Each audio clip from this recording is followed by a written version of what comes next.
Good morning to all my dear students. Last class में हमने है ना न्यूमेरिकल्स प्रॉब्लम स्टार्ट कर दिए थे इस फॉर्मूले के ऊपर, elevation in boiling point delta T B is equal to I K B into एम। और इसका डेरिवेशन का एक और तरीका मैंने बताया था किस तरीके से करना है आपको। आई होप कि ये भी तरीका हमें समझ में आ गया होगा कि जो एलिवेशन इन बॉइलिंग पॉइंट होता है it is directly proportional to lowering of vapour pressure, की वेपर प्रेशर में जो लोअरिंग हो जाती है उसके डायरेक्टली प्रोपोर्शनल होता है। और उसकी हेल्प से हम लोगों ने निकाला था कि डेल्टा टीबी जो होता है वो डायरेक्टली प्रोपोर्शनल किसके आता है, मोलरिटी के। तो ये फॉर्मूला हमें यूज करना है, इसी फॉर्मूले के ऊपर न्यूमेरिकल्स आते हैं। तो हमने ये देख लिया था delta TB is equal to I into के बी इंटू एम। और मैंने केबी के बारे में सब बता दिया था आपको कि केबी की डेफिनेशन क्या है, केबी किसको बोलते हैं। केबी इज कॉल्ड एज, केबी किसको बोलते हैं, केबी एक कांस्टेंट है जिसको मोलर एलिवेशन कांस्टेंट या इवोल्यूस्कोपिक कांस्टेंट बोलते हैं। डेफिनेशन क्या थी, elevation in boiling point for one molar solution, एक मोलर सॉल्यूशन में कितना एलिवेशन होता है उसी को हम लोग क्या बोलते थे, केबी। यूनिट भी हमने निकाल ली थी, केल्विन केजी पर मोल।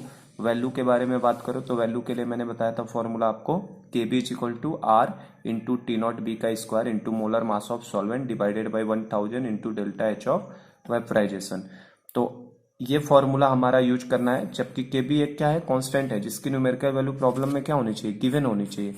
पर कभी कभी किसी प्रॉब्लम में हमसे केबी कैलकुलेट भी करवा सकता है, तो हमें ये फॉर्मूला भी मालूम होना चाहिए जिसमें आर क्या होता है, यूनिवर्सल गैस कांस्टेंट।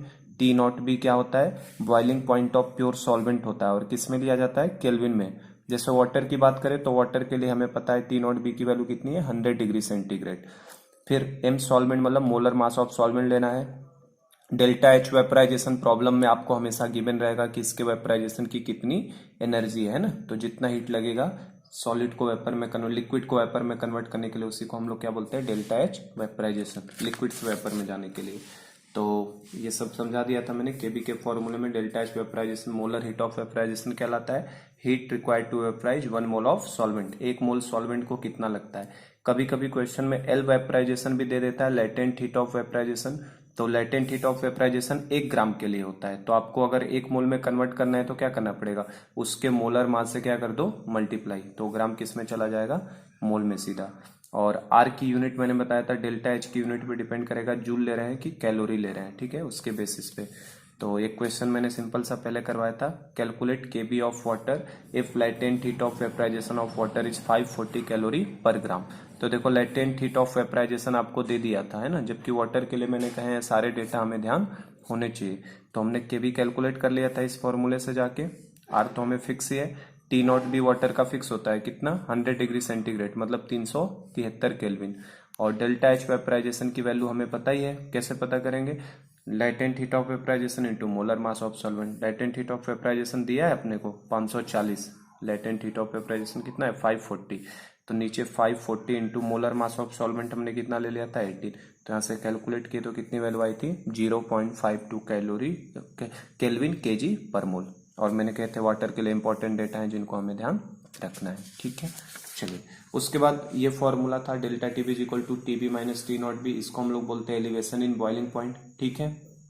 और ये दूसरा फॉर्मूला अपने पास है delta T B is equal to I into के बी इंटू एन। आई कैसे कैलकुलेट करना है वो मैंने बताया आपको, 1 plus N minus 1 into alpha करके, ठीक है। और के बी का ये फॉर्मूला, ये तीन ही फॉर्मूले हैं जिसमें से ये फॉर्मूला पहला और दूसरा यूज होंगे, ये तो जनरली बहुत कम यूज होता है। और एक प्रॉब्लम भी हमने देखा था, calculate boiling point of solution, solution का बॉइलिंग पॉइंट निकालिए, which is obtain bye dissolving 90 gram of glucose, मतलब वेट ऑफ सोल्यूट दिया था, इन 200 ग्राम ऑफ वाटर, मतलब वेट ऑफ सॉल्वेंट भी दिया था। तो वेट ऑफ सोल्यूट और वेट ऑफ सॉल्वेंट मालूम है तो इससे क्या मालूम हो जाएगी, मोलरिटी मालूम हो जाएगी।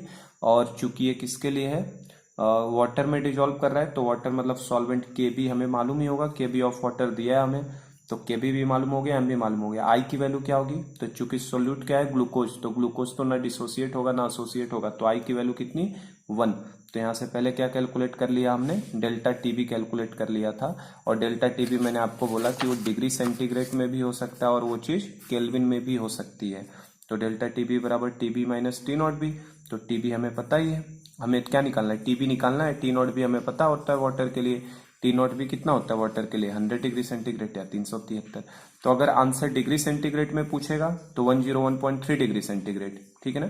और आंसर अगर केल्विन में पूछा है तो 373 में उस वैल्यू को जोड़ना पड़ता है, ध्यान रखना है ना। आंसर डिग्री सेंटीग्रेड में भी पूछ सकता है हमसे, चाहे तो हमसे केल्विन में भी पूछ सकता है। और मैंने समझाया था आपको, इस पे फिक्स टाइप के प्रॉब्लम है। एक तो इस तरीके का प्रॉब्लम बनेगा जिसमें हमें बॉइलिंग पॉइंट ऑफ सॉल्यूशन पूछेगा, दूसरे तरीके का प्रॉब्लम पूछेगा जिनमें हमें चाहे वेट ऑफ सोल्यूट अननोन कर सकता है या molar mass of solute unknown कर सकता है, चाहे वेट ऑफ सॉल्वेंट अननोन कर सकता है। तो एक प्रॉब्लम में इनमें से भी किसी एक को अननोन करके एक और न्यूमेरिकल दिखाता हूँ। तो आज हम लोग अगले न्यूमेरिकल पे अटेम्प्ट करते हैं कि और किस तरीके के न्यूमेरिकल्स इस पे आते हैं। तो जैसे देखो नेक्स्ट प्रॉब्लम में ले रहा हूँ। नेक्स्ट प्रॉब्लम है अपने पास कैलकुलेट, देखो नेक्स्ट प्रॉब्लम है अपने पास कैलकुलेट मोलर मास ऑफ, मैं सोल्यूट का मोलर मास अननोन करता हूँ इस प्रॉब्लम में। Calculate molar mass of a non volatile solute. मैंने बता दिया था इसके अंदर हमेशा हमें सोल्यूट कैसा लेना है, नॉन वोलेटाइल लेना है। Calculate molar mass of a non volatile solute having want of factor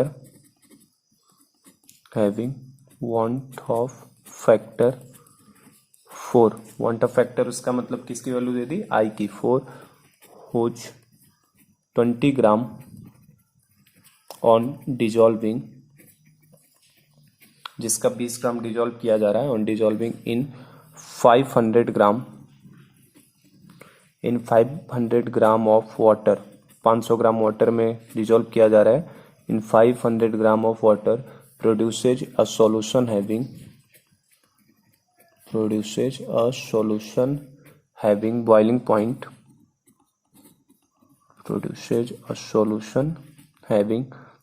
मतलब सॉल्यूशन हैविंग बॉइलिंग पॉइंट मतलब this is the boiling point of solution. कितना दिया है, 105.2 डिग्री सेंटीग्रेड। तो ये 100 से ज्यादा ही आना चाहिए था, क्योंकि आप देखो किस में डिजॉल्व कर रहे हो, 500 ग्राम वाटर में। मतलब वाटर क्या है हमारे लिए, सॉल्वेंट है। तो जब भी हम लोग वाटर क्या है यहाँ पे, सॉल्वेंट है, वाटर में डिजॉल्व किया जा रहा है ना सॉल्वेंट। और किसको डिजॉल्व कर रहे हैं, नॉन वोलेटाइल सोल्यूट को डिजॉल्व कर रहे हैं, ठीक है ना। तो वाटर सॉल्वेंट है तो वाटर का एक्चुअल में बॉइलिंग पॉइंट कितना होता है। जैसे ही हमें वाटर सॉल्वेंट की तरह दिखे ना, हमें तुरंत उसका टी नॉट बी मालूम हो जाना चाहिए। टी नॉट बी क्या है, pure boiling point of solvent in pure form. तो ये कितना होता है, 100 डिग्री सेंटीग्रेड। तो जाहिर सी बात है जब आप किसी नॉन वोलेटाइल सोल्यूट को डाल दोगे तो 100 से क्या हो जाएगा, एलिवेशन इन बॉइलिंग पॉइंट, मतलब वैल्यू देखो बढ़ चुकी है। तो सॉल्यूशन हैविंग बॉइलिंग पॉइंट कितना दे दिया है, 105.2 डिग्री सेंटीग्रेड। मतलब ये किसकी वैल्यू दी है हमें, क्वेश्चन में क्या गिवन है, ये टीबी की वैल्यू दी है। सॉल्यूशन का वेपर प्रेशर, सॉल्यूशन का बॉइलिंग पॉइंट कितना हो जाता है, 105.2 डिग्री सेंटीग्रेड। तो this is the boiling point of solution. Solution के बॉइलिंग पॉइंट को किससे डिनोट करते थे, टीबी से। टीबी किसको बताता है, बॉइलिंग पॉइंट ऑफ सॉल्यूशन को।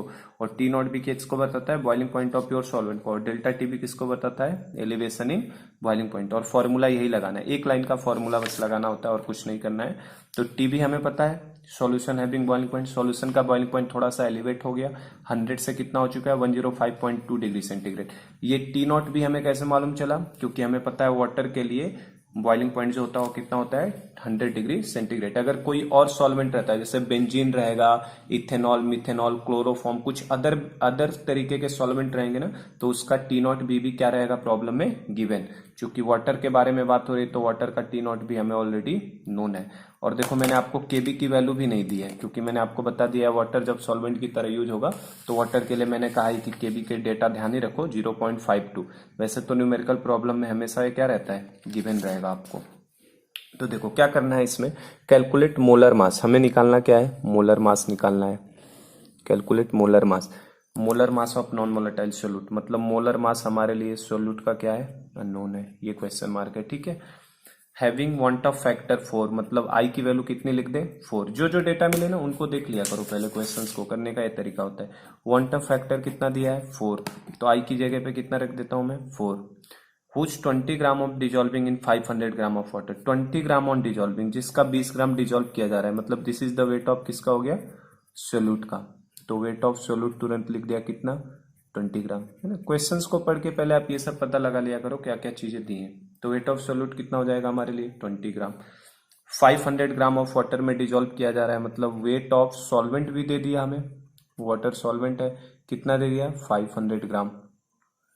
Produces a solution having boiling point इतना। तो बस क्या करना है बेटा, इसमें सब तो पता ही है ना, अपने पास ये अननोन है। तो मैंने बताया ही अभी आपको कि ये फॉर्मूला जो है अपना, इस फॉर्मूले के अंदर delta T B equal to I KB into M में weight of solute, molar mass of solute, weight of solvent, इनमें से किसी को अननोन कर सकता है। इस बार किसको अननोन किया, मोलर मास ऑफ सॉल्वेंट को। तो बस देखो फॉर्मूले से जाते हैं हम लोग। क्या है formula, delta T B equal to I into के बी इंटू एम। एम मतलब मोलालिटी।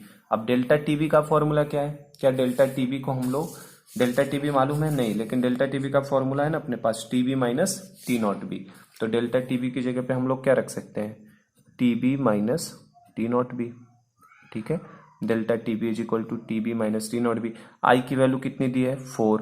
केबी की वैल्यू कितनी, वाटर के लिए मैंने बताया 0.52। क्वेश्चंस में जब बुक में देखोगे तो आपको गिवन रहेगा केबी की वैल्यू, पर अभी चूंकि मैंने बताया वाटर के लिए हमेशा कितना, 0.52। तो केबी की value 0.52 into molality is equal to क्या लिखोगे बताओ, मोल्स ऑफ सॉल्वेंट। तो ये हो गया मोल्स। मोल्स कैसे, mass upon molar mass of, moles of solute, mole mass of solute upon molar mass of solute divided by, अच्छा बी से रिप्रेजेंट करते हैं ना, ए लिख दिया मैंने sorry, mass of solute upon molar mass of solute divided by wait of solvent. ठीक है, ये मोलालिटी का फॉर्मूला होता है, इन केजी लेना होता है, बस ये ध्यान रखना है इसे। तो क्या हो जाएगा बताओ, टीवी की वैल्यू मालूम है क्या हमें, टीवी की वैल्यू प्रॉब्लम में हमें क्या है, गिवन है। तो टीवी की वैल्यू कितनी गिवन है हमारे लिए, 105.2 माइनस टी नॉट बी की वैल्यू हमें मालूम है कितना, 100 इज इक्वल टू कितना, 4 into 5.52 into weight of solute हमारे लिए कितना दिया है, 20 डिवाइडेड बाई मोलर मास उसका क्या है, अननोन है, तो 20/m divided by wait of solvent in KG. तो सॉल्वेंट कितना दिया है, 500 ग्राम। तो क्या 500 ग्राम को 500 डिवाइडेड बाई 1000 कर दे तो ये केजी में कन्वर्ट हो जाएगा। अब बस यहाँ से देखो एक अननोन है, सॉल्व हो जाएगा प्रॉब्लम आसानी से। कैसे, ये देखो 1/2, तो 2 ऊपर चला जाएगा, यहाँ से ये करो तो ये कितना आएगा, 5.2 आ जाएगा। 105 में से 100 जाएगा तो कितना आ जाएगा, 5.2। चाहे इसको केल्विन में कन्वर्ट करके भी डिफरेंस निकालोगे तो कितना आता, 5.2। तो 5.2 is equal to 4 into 0.52 into ये 2 ऊपर चला जाएगा, तो 20 into 2 divided by molar mass of solute, ये अननोन है अपने लिए। तो देखिए यहाँ से आसानी से सॉल्व हो सकता है प्रॉब्लम। अब क्या करें हम लोग, ये 5.2 है, ये 0.52 है, तो ये देखो ये यहाँ सीधा सीधा कितनी बार में जा रहा है, 10 बार में चला जाएगा, 10 टाइम्स है ना इसका, तो ये हो गया इसका 10 टाइम्स। और ये देखो जरा, 10 2 जा 20 हो जाएगा। ठीक है, तो ये 2 2 जा 4 4 जा, तो एम सोल्यूट अगर इस साइड में लेके आता हूँ मैं, मोलर मास ऑफ सोल्यूट, तो ये कितना आ गया, सब कट चुके हैं ना, 4 इंटू 2 इंटू 2, तो कितना आ जाएगा, 16 ग्राम हो जाएगा। खत्म हो गया आंसर। तो हमसे पूछा है what will be the molar mass of solute, तो हमारे लिए आंसर कितना आ जाएगा, 16 ग्राम। समझे कैसे किया। तो एकदम आसान से प्रॉब्लम होते हैं, कुछ करना नहीं होता, बस ये फॉर्मूला हमें दिमाग में होना चाहिए, delta T B is equal to I into के बी इंटू एम। इसी फॉर्मूले से लगाना है। आई या तो क्वेश्चन में डायरेक्ट इसमें दे दिया, किसी किसी में सॉल्ट के फॉर्म में दे देगा। जैसे मान लो AlCl3 बोल देता तो वन टफ फैक्टर कितना हो जाता, 4 ना, 1 और 3 4, और डिग्री ऑफ कुछ डिसोसिएशन दे देता तो वन टफ फैक्टर थोड़ा सा क्या होता, वेरी होता। तो बस इसी फॉर्मूले को यूज करना है, ये और ये डेल्टा टी बी बराबर T B minus T not B. इन्हीं दो फॉर्मूलों को यूज करके सारे प्रॉब्लम हमें सॉल्व करने हैं। तो जैसे इसमें मोलर मास अननोन कर दिया तो भी निकाल ले। तो ये दूसरे तरीके का प्रॉब्लम ऐसा बनेगा, इन तीनों में से किसी एक को अननोन करेगा। तो मैंने एक प्रॉब्लम आपको करवा दिया है, ठीक है। और एक तरीके का और प्रॉब्लम इसमें बनता है, बस उसको भी मैं नेक्स्ट पार्ट में ले लेता हूँ। चलो, तो बेटा एक दूसरे तरीके का थर्ड टाइप का ये प्रॉब्लम बन सकता है अपने पास। एक सिंपल सा बनता है जिसमें आपको सीधा क्या निकालना होता है, बॉइलिंग पॉइंट ऑफ सॉल्यूशन निकालने वाला। एक प्रॉब्लम ऐसा बनता है जिसके अंदर हम लोग क्या कैलकुलेट करते हैं, किसी का भी मोलर मास, जैसे सोल्यूट का मोलर मास या सॉल्वेंट का मास पूछ सकता है या सोल्यूट का मास पूछ सकता है। एक और प्रॉब्लम बनता है जिसमें कॉम्बिनेशन दे सकता है एक साथ कई चीजों का। इन 3 प्रॉब्लम के अलावा किसी तरीके का इसमें प्रॉब्लम आपको दिखाई नहीं देगा। अ सॉल्यूशन कंटेंट्स, देखो ये नए तरीके का एक प्रॉब्लम ये बन सकता है, solution contents 5.85% W/W of NaCl, 9.5% W/W of MgCl2। Mixing का दे देगा है ना, एक साथ बहुत सारे सॉल्यूट को डाल देता है। And 3% W/W of urea. ठीक है ना। A solution contain 5.this% NaCl, this percent of MgCl2 and 3% W/W of urea. हमसे बोला है calculate boiling point of solution. Question ये है calculate boiling point of solution, और मैंने आपको बता ही दिया है। अच्छा, क्या सॉल्वेंट दिया है क्वेश्चंस के अंदर, कहाँ पे किस में डाला जा रहा है? तो क्योंकि सॉल्वेंट गिवन नहीं तो सॉल्वेंट जाहिर सी बात है क्या होगा, वाटर ही होगा, है ना। एक सॉल्यूशन कंटेन किया इतने percent NaCl, this percent of MgCl2, this percent of urea, calculate boiling point of solution. तो चूंकि सॉल्वेंट गिवन नहीं है तो हमेशा क्या लेना है, वाटर ही लेना है। और मान लो मैं गिवन भी दे देता हूँ, मैंने तो कह दिया है कि वाटर का गिवन हमेशा Kb रहेगा, Kb for water is equal to कितना 0.52 केल्विन केजी पर मोल। तो ये Kb हमें वाटर के लिए गिवन रहेगा, ये हमेशा प्रॉब्लम में नोन रहेगा, ये गिवन रहेगा, हमें ध्यान में रहना चाहिए वाटर के लिए। ठीक है, तो अब देखो इस तरीके के प्रॉब्लम कैसे करोगे, जब एक से ज्यादा मिक्सिंग के प्रॉब्लम आ जाते हैं ना, तो उनको करने का तरीका मैं बता रहा हूँ क्या करो, है ना। एक से ज्यादा भी आ जाए तो कोई दिक्कत नहीं, जैसे ये कंटेनर है सपोज करिए, इसके अंदर आपको क्या क्या दिया है, 5.85% W/W किसका दिया है, हमें NaCl का दिया है, NaCl का। सेकंड जो इन्फॉर्मेशन दिया है वो दिया है हमें 9.5% W/W किसका, MgCl2 का। और एक दिया है 3% W/W किसका, यूरिया का। तो देखो मोर देन वन कंपोनेंट वाले है ना, तो भी कोई दिक्कत नहीं है, बस आपको क्या करना है, देखो 5.85% W/W ऑफ NaCl का मतलब क्या, 100 ग्राम वाटर के अंदर इतना ग्राम किसका डाला गया है, NaCl का। 3% W/W यूरिया का मतलब क्या है, ये परसेंट W/W मतलब बताया था ना, परसेंट W/W का मतलब क्या होता है कि वेट ऑफ सोल्यूट प्रेजेंट पर 100 gram of solution, wait of solute present पर 100 ग्राम ऑफ सॉल्यूशन। तो 100 ग्राम में इतना ग्राम NaCl है, उसी 100 ग्राम में 9.5% W/W MgCl2 का है, और 3% W/W का मतलब है 100 ग्राम सॉल्यूशन के अंदर 3 ग्राम किसका है, यूरिया का। तो सबसे पहले यहां से वेट ऑफ सॉल्वेंट निकाल लिया करो, सबसे पहले क्या निकाल लो, सॉल्वेंट। और चूंकि सॉल्वेंट हमारे लिए नहीं दिया है तो सॉल्वेंट क्या लेंगे हम लोग, वाटर। तो वेट ऑफ सॉल्वेंट क्या होगा, 100 माइनस इनके मास कर दूं, 100 माइनस 5.85 NaCl 100 ग्राम में 5.85% W/W मतलब क्या है, 5.85 gram of NaCl is dissolve in 100 gram of solution. 9.5% W/W मतलब 9.5% of MgCl2 dissolve in 100 gram of solution, and 3% W/W का मतलब क्या है, 3 gram of urea is dissolve in 100 gram of solution. तो हमें अगर निकालना है कि सॉल्वेंट का कितना मास है, तो ये सब मास उसी 100 ग्राम में मौजूद है, तो 100 में से इनके मास के सम को क्या कर दो, माइनस, तो मुझे पता चल जाएगा कि एक्चुअल में सॉल्वेंट कितना है। तो 100 माइनस 5.85 प्लस 9.5 प्लस 3, तो इसे जब हम माइनस करेंगे बेटा तो ये आपका 81.65 ग्राम आ रहा है। तो ये क्या हो गया हमारे लिए, वेट ऑफ सॉल्वेंट। अब कैसे करना है इस तरीके के प्रॉब्लम को, हमसे तो बॉइलिंग पॉइंट ऑफ सॉल्यूशन पूछा है। बॉइलिंग पॉइंट ऑफ सॉल्यूशन पूछने का मतलब हमसे किसकी वैल्यू पूछा है इसने, टीवी की value. What will be the value of TV, boiling point of solution, TV पूछा है। और T0 भी तो मैंने बता ही दिया है, चूंकि वाटर है तो वाटर का T0 भी तो मैंने बताया ना बेटा, वाटर के लिए T0 भी फिक्स है, कितना, हमेशा 100 डिग्री सेंटीग्रेड। दूसरा कोई सॉल्वेंट रहता तो जरूर T0 भी दिया होता। तो हमें बॉइलिंग पॉइंट ऑफ सॉल्यूशन निकालना है, और अपने पास केवल एक फॉर्मूला है, कौन सा, मैंने बताया, delta TB is equal to I into KB into M, सिर्फ ये फॉर्मूला। और डेल्टा TB का क्या होता है, TB माइनस T0 भी, बस यही दो फॉर्मूले हैं।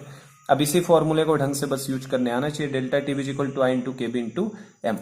तो देखो जरा सा, NaCl है, MgCl2 यूरिया है, तो इन सब का अलग अलग आई होगा। जैसे NaCl की बात करूं तो NaCl के लिए आई की वैल्यू कितनी होगी, NaCl की आई की बात करो तो एक और एक कितने हो जाएंगे, 2 अंश में टूटेगा ना, तो NaCl की आई की वैल्यू कितनी होगी, 2, मतलब इसका 1 मोल डालोगे तो 2 पार्टिकल में कन्वर्ट होगा। MgCl2 के लिए आई की वैल्यू कितनी होगी, 2 क्लोराइड और 1 ही, तो 2 और 1 कितना हो जाएगा, 3। और urea neither goes for association not dissociation, तो इसके लिए आई की वैल्यू कितनी हो जाएगी, 1। ठीक है, तो यूरिया के लिए 1, NaCl का। अब चूंकि डिग्री ऑफ डिसोसिएशन नहीं दिया है तो हम लोग 100% मानते हैं, तो आई की वैल्यू किसके बराबर है, n के बराबर, तो कितनी होगी आई की वैल्यू, 2, इसके लिए आई की वैल्यू 3, इसके लिए आई की वैल्यू 1। तो देखो सबका आई तो अलग अलग है, सबका आई क्या होने वाला है, अलग अलग। मोलालिटी की बात करूं, मोलालिटी, तो मोलालिटी क्या होता है, moles of solute upon weight of solvent. तो वेट ऑफ सॉल्वेंट तो सबके लिए सेम है, वेट ऑफ सॉल्वेंट कितना आना है, 81.65 ग्राम, क्योंकि इसी में सब डिजॉल्व है। तो वेट ऑफ सॉल्वेंट तो सबके लिए क्या हो गया, फिक्स हो गया। लेकिन क्या मोल्स ऑफ सोल्यूट सबके चेंज होंगे ना, सबका मास अलग अलग है, तो मोल्स ऑफ सोल्यूट सबके क्या होंगे, चेंज। तो ये मोलालिटी बार बार बदलेगी मतलब, है ना। लेकिन केबी की वैल्यू क्या है, फिक्स है। तो इस तरीके के क्वेश्चंस को करने का तरीका है बेटा, इसे केबी तो सबका सेम आने वाला है, तो केबी और इसमें ब्रैकेट में इस तरीके से लिख लो, I1 plus M1 plus I2 plus M2 plus I3 M3, ऐसे कर लिया करो, है ना। सबके अलग अलग मोलालिटी का क्या निकाल लिया करो, आई इंटू, क्योंकि आई सबका बदलने वाला है, मोलालिटी भी सबकी चेंज होने वाली है, तो इस तरीके से ऐसे क्वेश्चंस को डील करते हैं। तो देखो बेटा ये क्वेश्चंस भी काफ़ी इजी हो जाता है, तो ये 0.52 हो जाएगा, ठीक है। अब बात करूं मैं, किसकी बात की जाए, फर्स्ट ले लेते हैं NaCl को हम लोग 1 मान लेते हैं, इसको 2 मान लेते हैं, इसको 3 मान लेते हैं। तो NaCl के लिए आई की वैल्यू कितनी है, 2 है, ठीक है। और इसकी मोलालिटी क्या होगी, NaCl की मोलालिटी, तो 5.85% W/W का मतलब क्या है, 5.85 gram dissolve in 100 gram of solution, ठीक है ना। तो अब इसकी मोलालिटी कैसे निकालोगे, तो मोलालिटी के लिए इसके मोल्स चाहिए, तो 5.85 डिवाइडेड बाई 58.5, तो ये क्या हो गया इसका मोल्स हो गए, moles of NaCl, divided by wait of solvent. तो अब वेट ऑफ सॉल्वेंट इन सबको डालने के बाद सॉल्वेंट का वेट कितना बचा है, 81.65 ना, तो ये हो जाएगा 81.65 डिवाइडेड बाई 1000, क्योंकि ये केजी में लेना है ना, प्लस ये समझे क्या, तो this is the molality of किसका, NaCl का। इस सॉल्यूशन में मोलालिटी कितनी होगी NaCl की, ये हो गया उसका मास और ये हो गया उसका मोलर मास, और मास अपॉन मोलर मास से मोल्स मिल गया हमें NaCl का, डिवाइडेड बाई क्या, वेट ऑफ सॉल्वेंट। तो सॉल्वेंट का वेट अब कितना है, पहले तो 100 ग्राम में था, लेकिन सब एक साथ मिक्स है ना, तो वेट ऑफ सॉल्वेंट कितना है अपने पास 81.65, प्लस दूसरे का देखो I2 की वैल्यू कितनी 3, तो 3 इंटू, बताओ इसके मोल्स कितने होंगे, तो इसका मास कितना है 9.5 डिवाइडेड बाई MgCl2 का मोलर मास, ये 35.5 का डबल कितना होता है 71, और मैग्नीशियम का 24, तो 71 और 24 ऐड करोगे तो कितना आएगा 95 आ जाएगा, ठीक है। तो ये मास अपॉन मोलर मास से मोल्स मिल गया, ये 3 क्यों आया, इसका क्वांटम फैक्टर आई की जगह पे, और divided by wait of solvent, तो इसके लिए भी उतना ही है, वेट ऑफ सॉल्वेंट इसके लिए भी कितना है 81.65, प्लस अगले की बात करूं यूरिया, यूरिया के लिए क्वांटम फैक्टर आई की वैल्यू कितनी है 1 इंटू, उसके मोल्स कितने होंगे, तो मास कितना है 3 ग्राम, 3% W/W का मतलब कितना है 3 ग्राम, तो mass upon molar mass, urea का मोलर मास कितना होता है 60, तो ये हो गया 3/60 divided by wait of solvent 81.65 divided by 1000, ठीक है। तो देखो ये काफ़ी बड़ा सा, इस तरीके से आपको सम करके बस निकालना है, कुछ और करना नहीं है इसमें चेंज। तो देखो अब यहाँ से कैसे हो जाएगा 0.52 इंटू, क्या इनमें आप देख रहे हैं नीचे सब में ये कॉमन है कि नहीं, क्या नीचे सबका वेट ऑफ सॉल्वेंट तो तीनों के लिए सेम ही रहेगा ना, जिसमें भी डाला गया वेट ऑफ सॉल्वेंट क्या हो गया है सेम, तो इससे मैं बाहर ले लूँ यहाँ से, तो ये कितना हो जाएगा, अगर जैसे इसको बाहर लेते हैं हम लोग, तो ये 1000 में ऊपर भेज देता हूँ, तो ये 1000 अपॉन 81.65 बाहर आ गया, ठीक है, 1000 अपॉन 81, ये पूरा बाहर लिया तो 1000 ऊपर चला जाएगा ना, तो ये कितना बचा 2 इंटू, इसको जब सॉल्व करेंगे हम लोग 5.85 डिवाइड 58.5, तो इसको डिवाइड करो तो कितना आएगा 0.1 आ जाएगा, प्लस 3 इंटू, इससे भी डिवाइड करो तो 0.1 आएगा 9.5 में 95 से, प्लस 1 इंटू 3/60 करोगे तो कितना आएगा 1/20, और 1/20 का मतलब कितना होता है 0.05, ठीक है क्या, चलो बस तो अब हो जाएगा, आसानी से सॉल्व हो जाएगा अब ये प्रॉब्लम। देखो ये ऊपर वाला मैं पूरा आपको कैलकुलेशन नहीं कर रहा हूँ, है ना, ये कैलकुलेटेड वैल्यू मैं आपको बता देता हूँ। जब आप 1000 से इसको मल्टीप्लाई करो तो ये कितना हो जाएगा, देखो 520 इंटू ब्रैकेट में कितना आएगा 2.1 प्लस 3.1 प्लस 0.05 डिवाइडेड बाई कितना 81.65, तो आप इसे कैलकुलेट कर लीजिएगा, 3 2 कितना हो जाएगा 5, ये सम करके और मल्टीप्लाई करोगे 520 में, तो that value will be comes out to be 286, कितना आएगा 286 डिवाइडेड बाई कितना है 81.65, तो ये कैलकुलेशन आपको आ रहा है कितना 3.50 आएगा, तो कैलकुलेट करने पर कितना आएगा 3.50।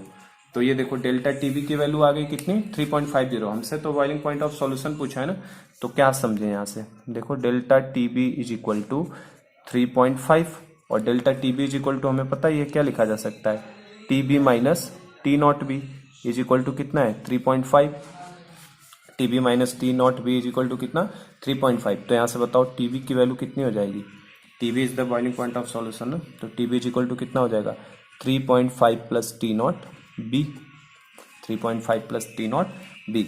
अब आंसर मैं दोनों बताऊंगा। देखो अगर 100 ले लिया यहाँ पे 100 डिग्री सेंटीग्रेड तो आंसर कितना हो जाएगा 103.5 डिग्री सेंटीग्रेड।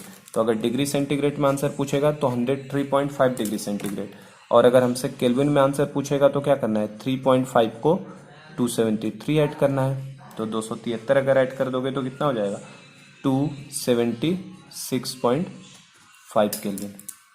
तो केल्विन में ये आंसर हो जाएगा हमारा, समझे क्या। तो 273 और 3 कितना 276.5। तो केल्विन में अगर आंसर पूछा तो ये हुआ, डिग्री सेंटीग्रेड में आंसर पूछेगा तो ये हो जाएगा हमारे लिए। तो है ना काफी इजी ये भी प्रॉब्लम करना।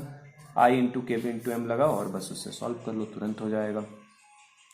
ठीक है, तो आसानी से ये भी कर सकते हैं हम लोग। क्लियर है क्या ये कैसे किया हमने? ठीक है ना, बस मोर देन वन कंपोनेंट जब भी रहे तो उनको अलग अलग सबका I into M one plus I2 into M two plus I3 into M3 जोड़ के और इस तरीके से सॉल्व किया जाता है। तो ये 3 तरीके के प्रॉब्लम बन सकते हैं और तीनों तरीके के प्रॉब्लम मैंने आपको करवा दिए हैं। Now we are coming to our next topic, depression in freezing point. Next part में स्टार्ट करता हूँ मैं। तो चलो बेटा अब नेक्स्ट टॉपिक हम लोग देखते हैं। हमारा elevation in boiling point second colligative property खत्म हो गया। Now we are coming to our third colligative property, that is depression in freezing point. अभी मैं एक साथ दोनों का कंबाइंड फॉर्म वाले क्वेश्चंस भी लूंगा, अगली क्लास में होगी। ठीक है ना, अभी हम लोग एलिवेशन इन बॉइलिंग पॉइंट का कॉन्सेप्ट खत्म हो गया, हम लोग स्टार्ट कर रहे हैं depression in freezing point. Next topic है अपना डिप्रेशन इन फ्रीजिंग पॉइंट, कि डिप्रेशन इन फ्रीजिंग पॉइंट क्या होता है, किस तरीके से होता है। तो सबसे पहले तो बेटा हमें ये समझ में आना चाहिए कि आखिर फ्रीजिंग पॉइंट का मीनिंग क्या है। What do you mean by freezing point. जैसे बॉइलिंग पॉइंट का मतलब क्या होता था, ऐसा टेम्परेचर जिसके ऊपर एटमॉस्फेयर वेपर प्रेशर किसके बराबर हो जाता था, एटमॉस्फेरिक प्रेशर के बराबर।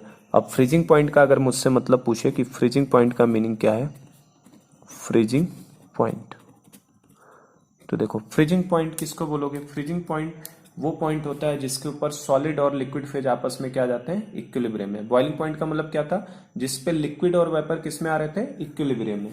आपको फेज डायग्राम याद है बेटा, देखो फेज डायग्राम में मैंने बताया था आपको, जब आपका लिक्विड और सॉलिड, इस पॉइंट पे लिक्विड और सॉलिड इक्विलिब्रियम में होते हैं उसको बोलते हैं फ्रीजिंग पॉइंट, और जहां पे लिक्विड और वेपर इक्विलिब्रियम में होते हैं उसको क्या बोलते थे, बॉइलिंग पॉइंट।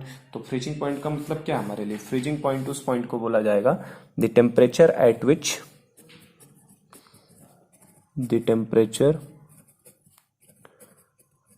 विच ऐसा temperature, the temperature at which solid and liquid phases are in equilibrium। ऐसा point, the temperature at which solid and liquid phases are in equilibrium is known as freezing point। उसे क्या बोलते हैं, freezing point. तो freezing point का मतलब बेटा वो होता है, फ्रीजिंग पॉइंट एक ऐसा पॉइंट है, एक ऐसा टेम्परेचर जिसके ऊपर temperature at which solid and liquid phase, है ना, सॉलिड और लिक्विड। फ्रीज होने का मतलब क्या है, आप पानी को फ्रीज करने का मतलब क्या है, पानी किस में आ जाए, आइस के फॉर्म में। तो सॉलिड और लिक्विड उस पर क्या आ जाते हैं, इक्विलिब्रियम में। उसी पॉइंट को हम लोग क्या बोलते हैं, फ्रीजिंग पॉइंट बोलते हैं। और करके एक इसकी सेकंड डेफिनेशन क्या है, दूसरी डेफिनेशन इसकी क्या बोली जाती है, दूसरी डेफिनेशन ये है कि ऐसा पॉइंट जिसके, ऐसा टेम्परेचर जिसके ऊपर वेपर प्रेशर सॉलिड का वेपर प्रेशर लिक्विड के क्या हो जाए, बराबर। तो और करके मैं ये भी लिख देता हूं, temperature at which vapour pressure of solid, temperature at which vapour pressure of solid becomes equal to vapour pressure of liquid. ठीक है ना, temperature at which vapour pressure of solid becomes equal to vapour pressure of liquid is known as freezing point. समझे क्या। तो freezing point का एक और definition अपने पास बेटा, एक ऐसा टेम्परेचर जिसके ऊपर वेपर प्रेशर ऑफ सॉलिड का vapour pressure becomes equal to किसके हो जाए, वेपर प्रेशर ऑफ लिक्विड के, सॉलिड का वेपर प्रेशर ऑफ लिक्विड के बराबर हो जाए, उस पॉइंट को भी क्या बोलते हैं, फ्रीजिंग पॉइंट बोला जाता है। ठीक है, तो वेपर प्रेशर के टर्म्स में डेफिनेशन ध्यान रखिए, सॉलिड का वेपर प्रेशर लिक्विड के बराबर होना, और अगर सॉलिड और लिक्विड फेज इक्विलिब्रियम में आएंगे तो उसको भी क्या बोलते हैं, फ्रीजिंग पॉइंट। अब जैसे अगर मैं बात करूं सॉलिड और लिक्विड इक्विलिब्रियम में आने का मतलब क्या है, H2O सॉलिड है और H2O सॉलिड किसके साथ इक्विलिब्रियम में आ जाए, H2O लिक्विड के साथ। H2O सॉलिड किसके साथ इक्विलिब्रियम में आ जाए, H2O लिक्विड के साथ। तो मुझे बताओ सॉलिड से लिक्विड में जाना बेटा एक किस तरीके का रिएक्शन है, एंडोथर्मिक होगा कि एक्सोथर्मिक होगा। तो सॉलिड से लिक्विड में जाना एक तरीके का एंडोथर्मिक रिएक्शन है, मतलब इसका डेल्टा एच कैसा रहेगा, ये एंडोथर्मिक है और एंडोथर्मिक रिएक्शंस के लिए डेल्टा एच क्या होता है, पॉजिटिव होता है। एंडोथर्मिक का डेल्टा एच क्या होता है, पॉजिटिव। और ये इक्विलिब्रियम एग्जिस्ट किस पे करेगा, एक पर्टिकुलर टेम्परेचर पे, और उस टेम्परेचर को कौन सा टेम्परेचर बोलेंगे, फ्रीजिंग पॉइंट। उस टेम्परेचर को कौन सा टेम्परेचर बोला जाएगा, फ्रीजिंग पॉइंट। ठीक है, तो जिस टेम्परेचर पे दोनों एक दूसरे को इक्विलिब्रियम में आते हैं उस टेम्परेचर को हम लोग क्या बोलते हैं, फ्रीजिंग पॉइंट बोलते हैं। तो फ्रीजिंग पॉइंट पे सॉलिड और लिक्विड किस में आ जाते हैं, इक्विलिब्रियम में। डेल्टा एच कैसा रहेगा इसका, एंडोथर्मिक। अच्छा, अगर ये एंडोथर्मिक रिएक्शन है तो टेम्परेचर बढ़ाने पे फॉरवर्ड में जाएगा कि बैकवर्ड में, मतलब और ज्यादा से ज्यादा सॉलिड लिक्विड में जाएगा। जैसे फॉर एग्जाम्पल मैं एक क्वेश्चन ही पूछूं, अब मान लो यहाँ पे वाटर है आपके पास, ठीक है, और वाटर के अंदर आपने एक आइस का टुकड़ा डाला है, ठीक है, एक आइस का मान लीजिए इसके अंदर टुकड़ा डाला, और मैंने कहा इस समय टेम्परेचर जो है वो -4 डिग्री सेंटीग्रेड है। तो बताओ क्या ये आइस मेल्ट होगा क्या इसके अंदर, क्या इसके अंदर हमें मेल्ट होता हुआ दिखाई देगा, नहीं, कोई चेंज नहीं दिखाई देगा, क्योंकि -4 डिग्री सेंटीग्रेड पे तो आइस आइस के फॉर्म में ही दिखाई देगा। इवन ये वाटर भी किस में कन्वर्ट होना शुरू हो जाएगा, आइस के फॉर्म में। लेकिन अगर मान लो मैंने बोला टेम्परेचर 25 डिग्री सेंटीग्रेड है, तब क्या होगा, तो ये आइस किस में होगा, मेल्ट होने लगेगा, किस में कन्वर्ट होने लगेगा, वाटर में। मतलब अगर हमने टेम्परेचर को बढ़ाना शुरू किया तो टेम्परेचर बढ़ाने से रिएक्शन किधर भागती है, फॉरवर्ड में जाएगी, सॉलिड से किस में कन्वर्ट होगा, लिक्विड के अंदर। वैसे भी दिख रहा है एंडोथर्मिक है तो टेम्परेचर बढ़ाने पर रिएक्शन किधर जाएगी, फॉरवर्ड में। तो सॉलिड ज्यादा से ज्यादा किस में कन्वर्ट होगा, लिक्विड में। तो अमाउंट ऑफ वाटर क्या होगा, बढ़ने लगेगा अगर ज्यादा टेम्परेचर पे आओगे तो। और टेम्परेचर को अगर कम करोगे आप, कम करते ले जाओगे, तो ये लिक्विड भी किस में कन्वर्ट होगा, आइस के अंदर। मतलब वाटर अमाउंट ऑफ आइस क्या होगा उस समय, बढ़ेगा। समझे इस बात को। तो देखो अगर हमने हीटिंग किया, हीटिंग करने का मतलब क्या हुआ, टेम्परेचर को बढ़ाना। सपोज करो मान लो मैंने फ्रीजिंग पॉइंट को टेम्परेचर कह दिया कि फ्रीजिंग पॉइंट का टेम्परेचर को मान लो मैंने T1 से डिनोट कर दिया, किससे, T1 से। तो हीटिंग करने का मतलब जो नया वाला टेम्परेचर है वो क्या हो, T1 से ज्यादा हो जाए। फ्रीजिंग पॉइंट से थोड़ा सा टेम्परेचर क्या हो जाए, ज्यादा। तो अगर फ्रीजिंग पॉइंट से टेम्परेचर ज्यादा हो जाएगा तो सॉलिड किस में कन्वर्ट होगा बेटा, ये सॉलिड किस में कन्वर्ट होने लगेगा, लिक्विड के अंदर। तो solid will be converted into liquid. और सॉलिड अगर लिक्विड में कन्वर्ट हुआ तो रिएक्शन की डायरेक्शन किधर जा रही है, फॉरवर्ड में जाएगी। टेम्परेचर बढ़ाने पर रिएक्शन किधर मूव होगी, फॉरवर्ड में। और फॉरवर्ड में अगर मूव होगी तो मुझसे अगर कोई बोले अमाउंट ऑफ वाटर के बारे में क्या होगा, तो अमाउंट ऑफ वाटर क्या होगा, इंक्रीज होगा। अमाउंट ऑफ वाटर क्या होने लगेगा, बढ़ने लगेगा। लेकिन अगर किसी ने कूलिंग करा दिया तो क्या होगा, कूलिंग कराने का मतलब टेम्परेचर को T1 से कम कर दो, इस फ्रीजिंग पॉइंट से भी नीचे ले आओ। फ्रीजिंग पॉइंट मान लो 0 डिग्री सेंटीग्रेड है, उससे भी नीचे लेकर आओ। जब उससे भी नीचे लेकर आओगे तो नीचे लाने पे क्या होगा, आपका लिक्विड किस में कन्वर्ट होगा, लिक्विड वापस अब किस में कन्वर्ट होने लगेगा, सॉलिड में। और ये सॉलिड में कन्वर्ट होगा तो इस तरीके के रिएक्शन को क्या बोलोगे, बैकवर्ड बोला जाएगा, है ना। और बैकवर्ड रिएक्शन अगर जा रही है तो अमाउंट ऑफ वाटर क्या होने वाला है, बैकवर्ड मतलब आप लिक्विड से किस में आ रहे हैं, सॉलिड में। तो अगर बैकवर्ड डायरेक्शन में जाएंगे तो अमाउंट ऑफ वाटर डिक्रीज होगा, या इसको बोला जा सकता है अमाउंट ऑफ आइस क्या होगा, इंक्रीज होगा। अमाउंट ऑफ वाटर डिक्रीज होगा और अमाउंट ऑफ आइस क्या होगा, इंक्रीज होगा। समझे क्या इस बात को। तो ये बेटा फ्रीजिंग पॉइंट का कॉन्सेप्ट यही है कि आपको अगर कभी अमाउंट ऑफ आइस बढ़ने के लिए बोले तो जाहिर सी बात है आपको क्या कराना है, कूल कराना है। और अगर मान लो अमाउंट ऑफ वाटर को बढ़ने का अमाउंट बोल रहा है तो इसका मतलब आपने क्या कराया होगा, हीटिंग कराया होगा। तो रिएक्शन किधर मूव कर रही होगी, फॉरवर्ड डायरेक्शन में मूव कर रही है। ठीक है, तो फ्रीजिंग पॉइंट का मीनिंग क्लियर हो गया। इस तरीके के कभी हमसे बोले कि कब वाटर आइस में कन्वर्ट होगा तो टेम्परेचर को कम कराओ, कब आइस वाटर में कन्वर्ट होगा तो टेम्परेचर को क्या कर दो, बढ़ा दो, ताकि रिएक्शन किधर जाए, फॉरवर्ड डायरेक्शन में।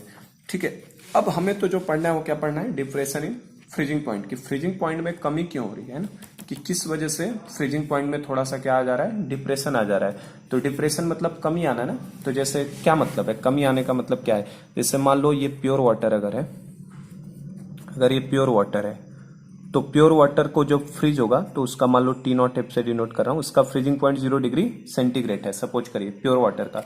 जब इस वाटर के अंदर मान लो मैंने NaCl को ऐड कर दिया, क्या किया, NaCl को ऐड कर दिया, तो जैसे NaCl को ऐड कर देंगे तो अब ये कैसा बन गया, ये सॉल्यूशन बन गया ना। तो ये सॉल्यूशन का जो फ्रीजिंग पॉइंट होगा TF, अब ये 0 से बड़ा होगा कि 0 से छोटा होगा, ये TF की वैल्यू, तो this TF value will be less than T not F। क्या होगा, फ्रीजिंग पॉइंट थोड़ा सा कम हो जाएगा। अगर ये 0 डिग्री सेंटीग्रेड पे फ्रीज हो रहा होगा ना, तो जब ये सॉल्यूशन बन जाएगा तो ये फ्रीज होने लगेगा सपोज करो -4 डिग्री सेंटीग्रेड पे, मतलब वो वैल्यू 0 से क्या हो जाएगी, छोटी। और डिप्रेशन इन फ्रीजिंग पॉइंट का मतलब क्या है, फ्रीजिंग पॉइंट में कमी होना। एलिवेशन तो समझ में आ जाता है बेटा कि जैसे NaCl डाल दिया सॉल्यूशन बन गया तो सोल्यूट के मॉलिक्यूल्स ऊपर आ जाएंगे सरफेस के ऊपर, तो इसकी वजह से वेपर प्रेशर कम हो जाएगा, जिसकी वजह से क्या हो जाएगा, बॉइलिंग पॉइंट में एलिवेशन हो जाएगा। फ्रीजिंग को भी ऐसे ही समझो जरा सा। फ्रीजिंग को पहले तो मैं लॉजिकल तरीके से समझाने की कोशिश कर रहा हूँ कैसे घटेगा। तो जैसे ही सॉल्यूशन बनाओगे, इस सॉल्यूशन पे देखो क्या ये सोल्यूट के मॉलिक्यूल्स आ जाएंगे, सोल्यूट के मॉलिक्यूल्स आ गए। सोल्यूट के मॉलिक्यूल्स जैसे ही आएंगे तो वो क्या करेंगे, सॉल्वेंट के जो मॉलिक्यूल्स हैं उनके बीच के डिस्टेंस को बढ़ा देंगे। देखो ऐसे देखो, अब सरफेस पे सॉल्यूशन बनने के बाद क्या होगा, सॉल्यूशन बनने के बाद ये सोल्यूट के मॉलिक्यूल्स हैं, सोल्यूट के मॉलिक्यूल्स जो आए, ये सोल्यूट के मॉलिक्यूल्स ने क्या किया, इस सॉल्वेंट के मॉलिक्यूल्स में क्या कर दिया, ये सॉल्वेंट का मॉलिक्यूल्स है। तो मान लो ये प्योर वाटर था, तो प्योर वाटर कितने पे फ्रीज हो रहा था, मान लीजिए प्योर वाटर जो फ्रीज हो रहा था वो 0 डिग्री सेंटीग्रेड पे हो रहा था प्योर वाटर। लेकिन जैसे इसके अंदर हमने सॉल्यूशन बना दिया, इसका क्या बना दिया, सॉल्यूशन, तो अब क्या सॉल्यूशन 0 पे फ्रीज हो पाएगा, नहीं। ये क्या हो गया, जैसे सोल्यूट के पार्टिकल्स आए इनके बीच की डिस्टेंस क्या हो गई, बढ़ गई ना, दो मॉलिक्यूल्स के बीच की डिस्टेंस क्या हो गई, बढ़ गई। और फ्रीज करने का मतलब क्या है, इन मॉलिक्यूल्स को पास में लाना है, तो मॉलिक्यूल्स को फ्रीज करने के लिए पास में लाना है, तो पास लाने के लिए टेम्परेचर क्या होना चाहिए, कम होना चाहिए। तो मान लो पहले जब ये सोल्यूट के मॉलिक्यूल्स नहीं थे तो ये 0 डिग्री सेंटीग्रेड पे मॉलिक्यूल्स आपस में पास में आ जा रहे थे और क्या हो जा रहा था, आइस में कन्वर्ट हो जा रहा था। लेकिन अगर हमने सोल्यूट को इसके अंदर डाल दिया है तो अब सोल्यूट ने इनके बीच की इंटर स्पेसिंग डिस्टेंस क्या कर दिया, बढ़ा दिया। तो अगर इनके बीच की डिस्टेंस बढ़ गई है तो इनको पास में लाने के लिए और टेम्परेचर को क्या करना पड़ेगा, कम, मतलब वो टेम्परेचर अब हमें 0 से भी कम ले जाना पड़ेगा, क्योंकि बीच में सोल्यूट के पार्टिकल्स आ चुके हैं ना, इंटर स्पेसिंग बढ़ चुकी है। समझे क्या बात को। तो जब सॉल्यूशन का निकालेंगे हम लोग तो ये क्या आएगा, 0 से भी छोटी वैल्यू आनी चाहिए, ये वैल्यू क्या आनी चाहिए, 0 से छोटी। और यही हमारे लिए डिप्रेशन इन फ्रीजिंग पॉइंट कहलाता है। ये लॉजिकल तरीके से जल्दी समझ में नहीं आता है, फिर भी मैं ये बुक्स वगैरह में नहीं लॉजिकल तरीका दिया, ये मैं बस आपको समझा रहा हूँ कि डिप्रेशन, उसमें तो बस एक ग्राफ दे देगा किताब में, वो ग्राफ पे भी हम लोग आ रहे हैं, पर पहले मैं लॉजिकल वे में समझा रहा हूँ। डिप्रेशन इन फ्रीजिंग पॉइंट होने का मतलब है, अगर प्योर वाटर हमारा 0 डिग्री सेंटीग्रेड पे फ्रीज हो रहा है तो आपने अगर उसके अंदर NaCl डाल दिया तो वो वाटर मॉलिक्यूल के बीच के डिस्टेंस को क्या कर देगा, बढ़ा दिया। और मॉलिक्यूल के बीच के डिस्टेंस को बढ़ा दिया तो फ्रीज करने का मतलब क्या है, मॉलिक्यूल को पास में लाना। तो फ्रीज करने के लिए मॉलिक्यूल पास में लाने के लिए अब 0 से भी पीछे टेम्परेचर लेके जाना पड़ेगा, क्योंकि जितना कम टेम्परेचर करेंगे उतना ही ज्यादा मॉलिक्यूल क्या आएंगे, पास में आएंगे। हमने पढ़ा है ना कि गैस को कंडेंस करना है, गैस को लिक्विड फॉर्म में कन्वर्ट करने के लिए क्या करते हैं हम लोग, उसको कंप्रेस करते हैं और टेम्परेचर को कम करते हैं। जितना टेम्परेचर कम करते जाते हैं मॉलिक्यूल्स का रैंडम मोशन भागने का कम होगा, मॉलिक्यूल पास में आएंगे और पास आएंगे तो क्या बन जाएगा हमारे लिए, फ्रीज होके वो सॉलिड फॉर्म में जा सकता है। तो सॉल्यूशन का ध्यान रखना बेटा, सॉल्यूशन जब भी बनेगा तो उसका फ्रीजिंग पॉइंट क्या हो जाएगा, जितने पे वो फ्रीज हो रहा होगा उससे वैल्यू क्या हो जाएगी, थोड़ी सी कम। तो अगर सॉल्यूशन का फ्रीजिंग पॉइंट को TF लिखा जाए तो TF की वैल्यू हमेशा क्या होगी, T नॉट F से कम होगी। T नॉट F हमने अगर प्योर फॉर्म में मान लिया, ये प्योर फॉर्म में है टेम्परेचर, फ्रीजिंग टेम्परेचर, तो सॉल्यूशन का फ्रीजिंग टेम्परेचर क्या होगा, T नॉट F से हमेशा कम होगा। और इसीलिए इसका नाम ही क्या है, depression in freezing point, freezing point में कमी का होना।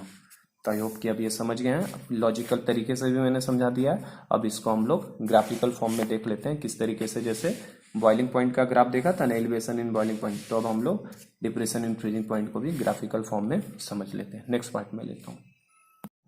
तो चलो, हम लोगों ने डिप्रेशन इन फ्रीजिंग पॉइंट को समझ लिया, किस तरीके से थ्योरेटिकल वे में, लॉजिकल तरीके से कैसे सोचा जाता है।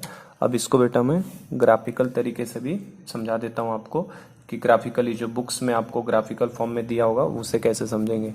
तो ये हमारे लिए वेपर प्रेशर की एक्सिस है और नीचे वाली एक्सिस हमारे लिए किसकी है, टेम्परेचर की। जैसे हमने बॉइलिंग पॉइंट को भी, एलिवेशन इन बॉइलिंग पॉइंट भी ग्राफिकल फॉर्म में समझा था, इसे भी हम लोग समझ रहे हैं। तो जब आप सॉलिड का वेपर प्रेशर ज़्यादा होता है कि लिक्विड का, तो लिक्विड का वेपर प्रेशर क्या होता है, ज़्यादा। तो ये सॉलिड है, सपोज करो ये लिक्विड फेज है, ये सब्सटेंस का सॉलिड फेज है और ये उसका क्या है, लिक्विड फेज। ये किसका है, सॉलिड और लिक्विड फेज, सॉल्वेंट का। ये सॉल्वेंट का सॉलिड फेज है और ये सॉल्वेंट का कौन सा फेज है, लिक्विड फेज। कब, जब प्योर सॉल्वेंट है तो सॉल्वेंट का प्योर सॉलिड फेज ये है, तो सॉलिड का वेपर प्रेशर कम रहेगा आइस का, और लिक्विड फेज में क्या रहेगा, ज्यादा। तो सॉल्वेंट है उसका सॉलिड फेज ये है, लिक्विड फेज ये है। तो इस पॉइंट पे देखो, इस पॉइंट पे वेपर प्रेशर सॉलिड का और लिक्विड का दोनों का क्या है, बराबर है। तो जिस पॉइंट पे सॉलिड और लिक्विड का वेपर प्रेशर बराबर होता है उसी को हम लोग क्या बोलते हैं, फ्रीजिंग पॉइंट बोलते हैं। तो इस फ्रीजिंग पॉइंट को हम लोग टी नॉट एफ से डिनोट कर रहे हैं। टी नॉट एफ से क्यों, क्योंकि प्योर फॉर्म में फ्रीजिंग पॉइंट है किसका, टी नॉट एफ, मतलब प्योर फॉर्म में फ्रीजिंग पॉइंट किसका, सॉल्वेंट का। तो इसको हमने टी नॉट एफ से दिखाया, ठीक है। अब हम क्या करेंगे, सॉल्वेंट के अंदर सोल्यूट को डालेंगे। सोल्यूट को जब डालेंगे तो क्या बनेगा, सॉल्यूशन बनेगा। तो जो सोल्यूट डालोगे आप वो सॉलिड में डालोगे कि लिक्विड में डालोगे, तो सॉलिड में तो सोल्यूट को डालेंगे नहीं, किसके फेज में डालेंगे, लिक्विड। अब जैसे लिक्विड फेज में सोल्यूट को डालेंगे तो वेपर प्रेशर बढ़ेगा कि कम हो जाएगा, तो वेपर प्रेशर थोड़ा सा कम हो जाएगा। तो रहेगा इसी पैटर्न में, लेकिन अब वेपर प्रेशर थोड़ा सा क्या हो जाएगा, कम हो जाएगा। पैटर्न यही फॉलो करेगा, लेकिन देखो वेपर प्रेशर की वैल्यू थोड़ी सी क्या हो जाएगी, गिर जाएगी। सॉलिड फेज पे कोई फर्क नहीं आएगा। ये हमारे लिए अभी क्या हो गया, अब ये देखो, क्या सॉलिड फेज में कोई चेंज है, नहीं। सॉलिड फेज तो वैसे ही रहेगा। जो हमने सोल्यूट को डाला है वो किस में डाला है, लिक्विड के अंदर डाला है, तो लिक्विड का वेपर प्रेशर क्या हो गया, कम हो गया। तो this is graph for solution. ये वाला ग्राफ किसके लिए हो गया, सॉल्यूशन के लिए। तो जैसे ही हमने सॉल्यूशन, कब, जब हमने सॉल्वेंट के अंदर किसको ऐड किया, सोल्यूट को। तो जब सॉल्वेंट में सोल्यूट ऐड किया, सॉल्यूशन बनेगा। और ऐड किस में करोगे, लिक्विड फेज में। तो लिक्विड वाला वेपर प्रेशर का ग्राफ क्या हो जाएगा, थोड़ा नीचे गिर जाएगा, क्योंकि वेपर प्रेशर कम हो जाएगा। लेकिन सॉलिड पे कोई चेंज होने वाला नहीं है। सॉलिड तो जिस पे हो रहा था वही उसी तरीके का रहेगा। अब हमारे लिए जो फ्रीजिंग पॉइंट होगा, ये सॉल्यूशन का फ्रीजिंग पॉइंट की मैं बात करूं, तो इस पॉइंट पे देखो, इस पॉइंट के करिस्पॉन्डिंग, इस पॉइंट के करिस्पॉन्डिंग सॉल्वेंट का सॉलिड फॉर्म, इस पॉइंट के करिस्पॉन्डिंग सॉल्वेंट का सॉलिड फॉर्म। और सॉल्यूशन के अंदर कौन सी चीज फ्रीज होगी, केवल और केवल सॉल्यूशन से फ्रीज क्या होगा, उसका सॉल्वेंट ही फ्रीज होगा ना, सोल्यूट फ्रीज नहीं होने वाला, क्योंकि वो नॉन वोलेटाइल है। तो सॉल्यूशन के अंदर का सॉल्वेंट का लिक्विड फॉर्म, सॉल्यूशन के अंदर सॉल्वेंट का लिक्विड फॉर्म और सॉल्वेंट का सॉलिड फॉर्म अब इस पॉइंट पे फ्रीज होंगे ना। अगर मैं सॉल्यूशन को फ्रीज करते हुआ हूं तो सॉल्यूशन का लिक्विड सॉलिड में कब कन्वर्ट होगा, अब इस पॉइंट पे आके कन्वर्ट होगा ना, क्योंकि इस पॉइंट के करस्पॉन्डिंग इसका वेपर प्रेशर सॉलिड का, सॉलिड सॉल्वेंट का, और सॉल्यूशन के अंदर जो लिक्विड सॉल्वेंट है ना, इस पॉइंट पे liquid solvent of solution, liquid solvent of solution, solution के अंदर का जो लिक्विड सॉल्वेंट है, liquid solvent of solution and solid solvent are at equilibrium, are at equilibrium. समझे क्या, इस पॉइंट के अंदर लिक्विड सॉल्वेंट ऑफ सॉल्यूशन, जो सॉल्यूशन के अंदर का लिक्विड है और जो सॉल्वेंट का सॉलिड फॉर्म है, इस पॉइंट पे कहाँ आ गए, इक्विलिब्रियम पे। तो ये जो इक्विलिब्रियम पे पॉइंट आएगा, this is called as freezing point of किसका, सॉल्यूशन का। तो जिससे वहां पे एकदम मिरर इमेज है, जिससे वहां पे टीबी और टी नॉट भी लिखते थे ना, यहाँ पे टी नॉट एफ लिख दिया, मतलब freezing point of pure solvent, और टी एफ का मतलब क्या हो गया, फ्रीजिंग पॉइंट ऑफ सॉल्यूशन। और आप यहाँ से देख ही सकते हो ये चीज बताओ, क्या फ्रीजिंग पॉइंट बढ़ चुका है कि घट चुका है, डिप्रेशन हुआ है कि एलिवेशन हुआ है। तो प्योर तो इस पे फ्रीज हो रहा था, अब जो सॉल्यूशन फ्रीज हो रहा है और क्या हो रहा है, थोड़ा सा पीछे। तो ये जो हो रहा है ना, this is called depression in freezing point. ये क्या है, depression in freezing point. Freezing point में थोड़ी सी क्या हो गई, कमी। जैसे ये मान लो 0 डिग्री सेंटीग्रेड पे हो रहा था, तो अब वो 0 से पीछे, क्योंकि टेम्परेचर एक्सिस है ना, अगर ये वैल्यू 0 है तो टीएफ क्या होगा, 0 से छोटा ही होगा। तो ये जो डिस्टेंस है इसी को हम लोग बोलते हैं डिप्रेशन इन फ्रीजिंग पॉइंट, जिसको डिनोट किससे करते हैं हम लोग, डेल्टा टीएफ। तो this is called depression in freezing point. तो यहां से हमें दिख ही रहा है delta TF is equal to किसके बराबर दिख रहा है आपको, depression in freezing point delta TF. तो delta TF is equal to क्या है, टी नॉट एफ में से टीएफ को क्या करना है, माइनस। तो प्योर फॉर्म में वेपर प्रेशर माइनस टीएफ। तो ये हमारा डिप्रेशन इन फ्रीजिंग पॉइंट का पहला फॉर्मूला बन गया, जहां पे टी नॉट एफ का मतलब आपको पता है ना, टी नॉट एफ मतलब क्या है, freezing point of pure solvent. T nought F का मतलब क्या है, freezing point of pure solvent. और टीएफ का मतलब क्या है, टीएफ किसको बोलोगे, freezing point of solution. TF किसका फ्रीजिंग पॉइंट है, फ्रीजिंग पॉइंट ऑफ सॉल्यूशन। और टी नॉट एफ क्या है, freezing point of pure solvent. और हमें दिख ही रहा है यहां से कि जो टी नॉट एफ है, टी नॉट एफ की जो वैल्यू है वो क्या है, टी एफ से बड़ी है, ठीक है ना। टी नॉट एफ क्या है, टी एफ से बड़ी है, मतलब फ्रीजिंग पॉइंट थोड़ा सा क्या हो गया, डिप्रेस्ड हो गया। जैसे वहां पे बॉइलिंग पॉइंट एलिवेट हो गया था, यहाँ पे फ्रीजिंग पॉइंट क्या हो गया, डिप्रेस्ड हो गया है। तो टी नॉट एफ की वैल्यू जो होती है वो टी एफ से क्या होती है, बड़ी होती है। तो ये हो गया हमारा इन द ग्राफिकल फॉर्म किस तरीके से करना है। आपको अगर रिलेट कराऊं मैं थोड़ा सा, तो देखो यहाँ से एलिवेशन इन बॉइलिंग पॉइंट में क्या हो रहा था, सॉल्वेंट था, सॉल्यूशन था। तो सॉल्वेंट के लिए जो आता था वो टी नॉट बी था, मतलब टी नॉट बी मतलब boiling point of pure solvent था। और जैसे ही सॉल्यूशन बना था, वेपर प्रेशर नीचे हो गया था थोड़ा, तो नीचे हो गया था, तो देखो जो इसके करस्पॉन्डिंग टीबी आ रहा था, इसको हम लोग क्या बोलते थे, बॉइलिंग पॉइंट ऑफ सॉल्यूशन। और टीबी टी नॉट बी से क्या होता था, ज्यादा, और ये जो डिस्टेंस होता था इसको बोलते थे एलिवेशन इन बॉइलिंग पॉइंट, बढ़ गया। तो elevation in boiling point delta TB कैसे निकालते थे, TB minus T not be. और सेम यहाँ पे भी वही केस है, देखो यहाँ पे भी सेम चीजें वही हो रही हैं, बस फर्क ये है कि यहाँ पे हम लोग किसके बारे में बात कर रहे हैं, फ्रीजिंग पॉइंट में। तो ये टी नॉट एफ क्या है, freezing point of pure solvent, T not भी क्या था, boiling point of pure solvent. ठीक, ये हमेशा, ये भी मैंने बता दिया, ये बता ही देता हूँ, ये कांस्टेंट है ना, ये चीज क्या है, कांस्टेंट होगी, क्योंकि ये चीज बदलने वाली नहीं है, हर चीज का फ्रीजिंग पॉइंट फिक्स है, तो ये कांस्टेंट रहेगा। और ये हमेशा क्या रहेगा, गिवन, ये हमेशा क्या रहेगा, गिवन। जैसे वाटर का हमें पता है, वाटर का फ्रीजिंग पॉइंट नहीं दिया होगा, क्योंकि हमें पता हो कितना होता है, 0 डिग्री सेंटीग्रेड, ठीक है। तो देखो ये जैसे टी नॉट भी था, टी भी क्या था, बॉइलिंग पॉइंट ऑफ सॉल्यूशन, यहाँ पे टी एफ क्या हो जाएगा, फ्रीजिंग पॉइंट ऑफ सॉल्यूशन हो जाएगा। जैसे यहाँ पे टीबी टी नॉट बी से बड़ा हो जाता था, क्योंकि ये एलिवेशन इन बॉइलिंग पॉइंट था, यहाँ पे क्या हो रहा है, डिप्रेशन इन फ्रीजिंग पॉइंट, तो T nought F, T F क्या हो जाएगा, टी नॉट एफ से छोटा। और इसको डिप्रेशन इन फ्रीजिंग पॉइंट, क्योंकि फ्रीजिंग पॉइंट पीछे जा चुका है। और इसमें हम लोग क्या बोलते थे, टी नॉट बी से टीबी, मतलब इसमें एलिवेशन इन बॉइलिंग पॉइंट हो रहा था। तो एकदम एक दूसरे से रिलेटेड है, इन दोनों में कोई फर्क नहीं है, ठीक है ना। तो सेम टू सेम वही केस है।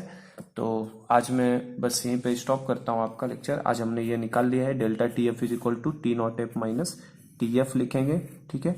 और किस तरीके से elevation, depression in freezing point को, जैसे हमने इसमें थर्मोडायनेमिक्स के टर्म्स में समझा था ना हमने, elevation in boiling point in terms of thermodynamics में हमने समझा था किस तरीके से। तो ये कल मैं आपको, कल के लेक्चर में मैं आपको डिप्रेशन इन फ्रीजिंग पॉइंट किस तरीके से थर्मोडायनेमिक्स के टर्म में समझेंगे, और किस तरीके से जैसे इनका फॉर्मूला निकल के आया था हमारा, delta T B is equal to क्या आया था, delta T B is equal to I into के बी इंटू एम। तो वैसे ही delta T F is equal to I into K F into M आता है। तो वो सब पार्ट्स में कल की क्लास में आपका लेता हूँ, ठीक है ना। थर्मोडायनेमिक्स के टर्म्स में कैसे, और जो फॉर्मूला होता था, है ना, ये वाला delta T F is equal to I into K F into M, इसमें आ जाएगा के बी की जगह क्या आ जाएगा, के एफ। तो सेम मिरर इमेज है, पूरा का पूरा एक दूसरे का, है ना। तो एक बार आप थोड़ा सा इन टर्म्स ऑफ थर्मोडायनेमिक्स उसको समझ लो, और ये फॉर्मूला मोलालिटी से कैसे निकालना था उससे भी समझ लो। डेल्टा टीबी में, डेल्टा टीबी का ये था ना, delta TB is equal to I into के बी इंटू एम। तो कल मैं आपको यहीं से ये फॉर्मूले कैसे आते हैं और इनके ऊपर न्यूमेरिकल्स प्रॉब्लम हम लोग कल की क्लास में डिस्कस करेंगे। चलिए, थैंक यू।